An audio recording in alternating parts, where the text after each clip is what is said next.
This just gets crazier and crazier. So let's just call this exactly what it is, right? The U.S. Department of Justice under Donald Trump is abusing its power. I don't really know how else to say it. A couple days ago, the DOJ demanded unredacted voter registration records from the state of Minnesota, targeting the state's same day voter registration vouching system. Not because fraud was found, not because the election failed, but because they don't like how Minnesota runs its elections. Now, you got to understand that this vouching system that's in place has existed there for over 50 years. Now, if you're a registered voter, basically in the same precinct, you can vouch under oath for someone's residency.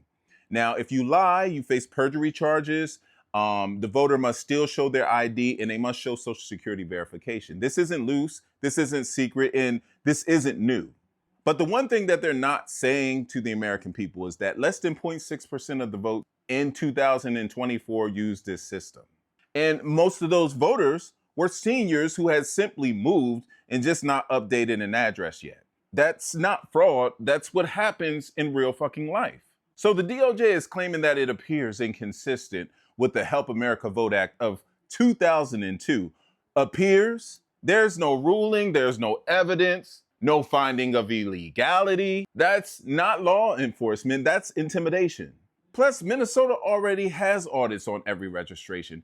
Every issue gets reviewed. Fraud gets referred to prosecutors. So we all know that this isn't about election integrity. This is about federal pressure, trying to scare away states from making voting accessible.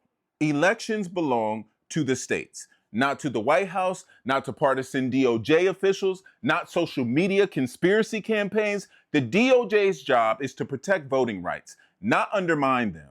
And when the Department of Justice starts acting like a political weapon, that's when democracy is truly at risk. This demand is wrong, it's unjustified, and it needs to stop. Because voting rights don't belong to the federal government. They belong to the people.